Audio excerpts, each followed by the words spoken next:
Ang bida na patuloy lumalakas dahil sa Makina Kabanata 174 hanggang 180 nagpapatuloy. Hindi na mapipigilan ng ating bida pagbabayarin niya ng mahal si Zheng Changsen Tambaluslos.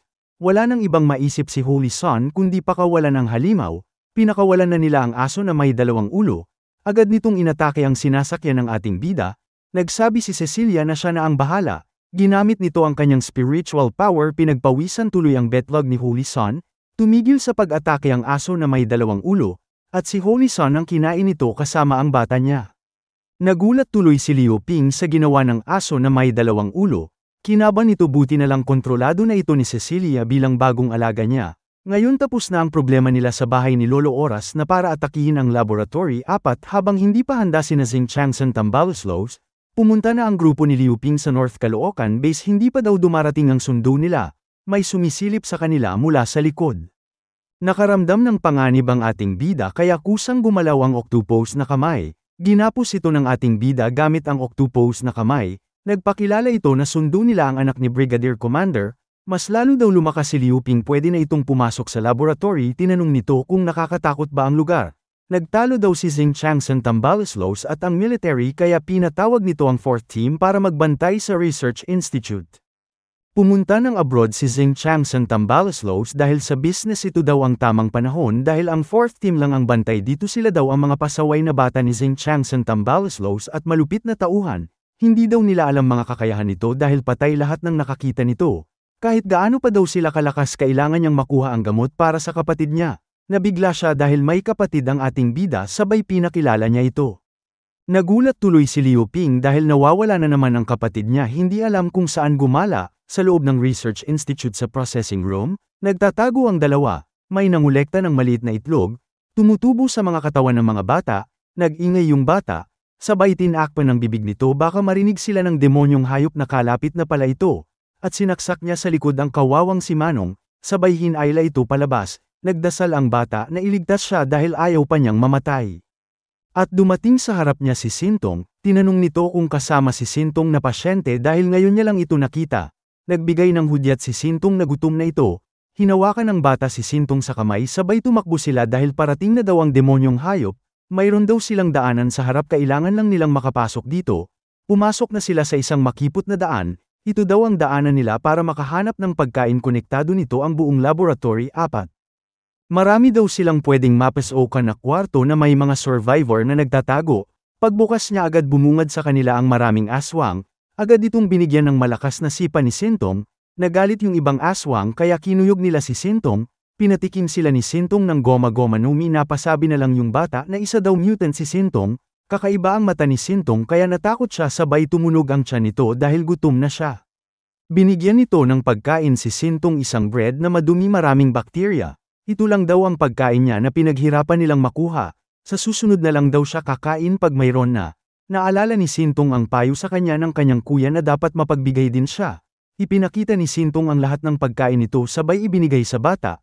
Nagpasalamat ito at tinanong ang pangalan ni Sintong dahil magkaibigan na daw sila, may kaibigan na ito at may naamoy na pagkain ang demonyong hayop. Pumunta sila sa Laboratory 4 kung saan nagtitipon ang lahat. Nagsabi yung bata na may nakilala siya na may dalang maraming ayuda kasya sa kanilang lahat. Habang nagkakabigayan biglang nasira yung pader. Lumabas mula dito ang isang membro ng 4th team, si Gluttony na demonyong hayop. Samantala sa labas ng Research Institute Laboratory 4 na tinatamad ang mga nagbabantay dito. Wala daw papasok dito dahil kinakatakutan ang Research Institute at nakabantay pa dito ang 4th team, nagpapanggap lang sila na nagbabantay dahil wala naman kailangan bantayan.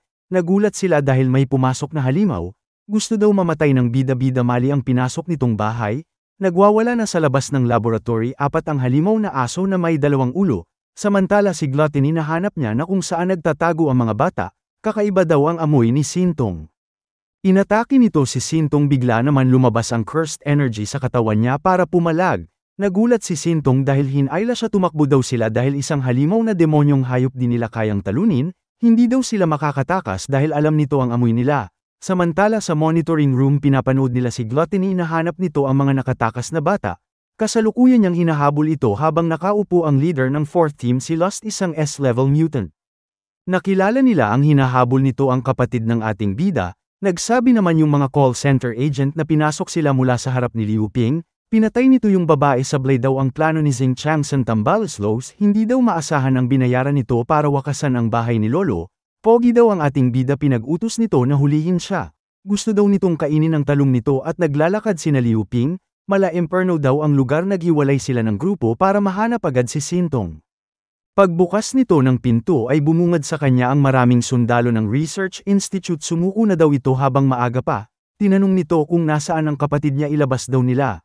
Pinakita nito sa CCTV na hinahabol ni Gluttony si Sintong, pwede daw nitong makasama ang kapatid niya kapag sumuko ito at si Kalbo na daw bahala sa ating bida. Nag-utos ito na paputukan si Liu Ping, ginamit nito ang octopus na kamay para seluhin ang mga bala. Siya naman ang umatake ginawa niyang slice bread ang mga kalaban, mapanganib daw ang ating bida kaya si Kalbo na ang bibirode sa kanya. Nagulat si Kalbo dahil nagluloko ang suot niyang gamit, binigyan siya ng isang one-punch man na sapak ni Liu Ping, kinausap ng ating bida ang CCTV na maghintay daw ito dahil paparating na siya. Lalo tuloy nasa sabik si Lost gusto niya ng kainin ang talong ni Liu Ping, sa laboratory tumatakbo ang dalawa papunta sa testing room. Kapag natakasan nila ang demonyong hayop sasamahan niya itong mahanap ang kuya nito sayang daw si Uncle Lee dahil nahuli nila. Si Uncle Lee daw ang nagligtas sa kanya at pinakain siya nito na parang anak niya dahil kamukha daw nito ang namatay na anak nito. Kapag nagtulungan daw sila makakatakas sila sabay nakasalubong nila si Uncle, hinayla siya ni Sintong kaso lumapit pa rin ito kay Uncle, kaya hinawakan siya ni Uncle na isa ng ganap na aswang, at kinagat ito sa kamay. Tuwang-tuwa naman si Gluttony na pinapanood ang drama nila. Kumilos na si Sintong sabay inatake si Uncle, galit na ito nilabas niya ang Cursed Energy Goma Goma no Mi, sa monitoring room sinira ni Liu Ping ang pintuan, sa wakas nandito na daw ang ating bida sabay tinanong kung nasaan ang kapatid niya. Kanina pa daw siya hinihintay ni Lost at may lumabas mula sa lupa, isang malaking butas na kumakain ng tao, sabay naghubad na si Lost at ipinakita ang totoong anyo kakainin nito ang ating bida. Isa na itong buong halimaw, nagtago si Liu Ping sa mga poste, nahihirapan itong mahanap ang ating bida, nakita niya ito sabay inatake yung kawawang poste, napagkamalan nito ang bangkay ni Kalbo na si Liu Ping sabay umatake siya. Gamit ang kamay na octopus pinaghihiwa niya si Lost. Wala daw itong epekto dahil babalik din ulit sa dating ayos ang katawan nito. Napa-atres ang ating bida matindi raw ang taglay nitong pagpapagaling. Wala daw magagawa ito kahit anong atake gagaling din siya kaya sumuko na daw ang ating bida at magpakain dito. Samantala si Sintong laban kay Gluttony, pareho daw silang mga halimaw ni Sintong, sila daw ang mga napili na mga nilalang sa katapusan ng mundo, ang laboratory daw ay puno ng mga nabigong eksperimento na magiging pagkain nila, sumanib daw ito sa kanila wag daw nitong pigilan ang nararamdaman nito na pagkain ng tao, biglang naalala ni Sintong ang nakaraan na larawang kupas. At inatake ng dalawang goma-goma si Gluttony, kakainin daw siya ni Gluttony, sinapak siya sabay nakailag ng mabilis si Sintong, mabilis daw ito kaya umatake ulit siya. Iniligin lang ito ni Sintong kapag nakain niya daw ito lalakas siya lalo kagaya ng kapitan nilang si Lost. Naabutan niya ng isang suntok si Sintong at tumilapon ito sa pader. Nag-alala tuloy yung bata kapag daw nakain nito si Sintong isusunod niya ang kuya nito. Sabay biglang umatake at naitalian ang katawan nito. Nang isang goma-goma na may haki sinisip-sip daw nito ang lakas niya. Nakita niya na nasa isang malaking pulang itlog si Sintong kagaya ng nangyari kay Auntie Lee. Nagulat sila bakit napunta si Sintong sa loob ng pulang itlog. Napisa ang itlog sabay tinusok sa mata si Gluttony ito ang bagong lakas at anyo ni Sintong. Samantala si Liu Ping tinatakbuhan ito si Lost. Wag na daw itong magpakahirap pa at magpakain na sa kanya. Tumigil na sa pagtakbo ang ating bida sabay ginamit nito ang octopus na kamay. Wala pa rin itong selby tumubo ulit ang katawan ni Lost. Kailangan daw makaisip ng paraan si Liu Ping sabay nahuli siya nito. Wag na daw itong tumakbo dahil kakainin niya na ang ating bida, magiging parte daw ito ng katawan niya. Pinipigilan ito ng ating bida dahil katapusan niya na pag nakain siya nito. Nabigla ito dahil ginamit ni Liu Ping ang kamay na octopus para hindi siya makain. Umikot ang kamay na octopus na parang grinder, napa-aray kopo na lang si Lost sabay itinapon ng ating bida dahil masakit na. Pagtayo ni Liu Ping ay napunta siya sa isang lugar at nakita niya ang isang nanotech na artifact pwede niyang magamit, madadagdagan daw ang octopus na kamay at makakahinga siya sa ilalim ng tubig. Natakot si Lost dahil sa storage room ito tumagos at baka masira ang mga gamit ni Zheng Changsan Tambaloslos. Nagpasalamat si Liu Ping dahil itinapon siya doon kaya lalo siyang lumakas anim na ngayon ang octopus na kamay. Sinimulan niya itong paikutin na parang grinder at inatake si Lost.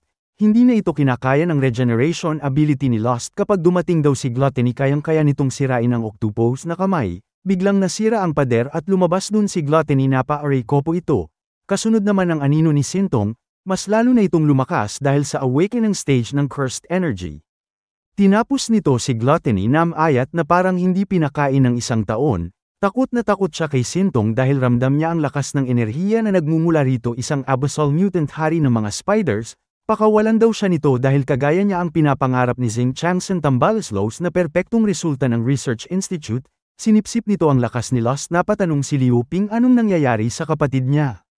Sarap na sarap si Sintong sa pagsipsip ng lakas ni Lost, nagbigay naman ng pabuya si System dahil sa pagkapatay kay Gluttony at Lost may bagong misyon, iligtas daw niya si Sintong o patayin niya ito.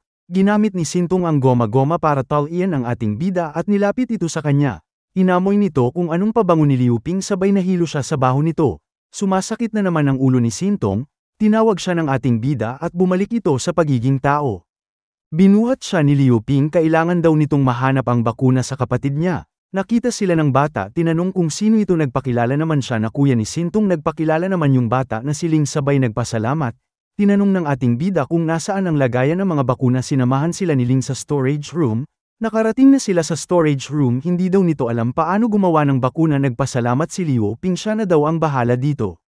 Ginamit ng ating bida ang pagiging hacker niya para mapasok ang password ng computer, nakakonect na ito sa internet at nagsimula na itong gumawa ng bakuna para kay Sintong.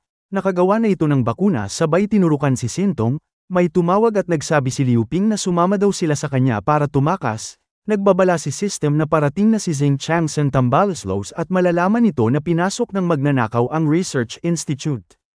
Parating na si Zing Changsen Tambaloslos sakay ng Lamborghini, papasok na ito sa compound ng Research Institute at darating sa pintuan sa loob lang ng 1 minuto. Kinakabahan na ang ating bida papaano siya makakatakas dito. Dahil nakababa na ng sasakyan si Zing Changsen Tambaloslos, hindi daw ito maganda dahil sa likod ito dumaan. Nagulat si Zing Changsen Tambaloslos dahil nasira ang Research Institute, tinanong nito kung nakatakas ang magnanakaw.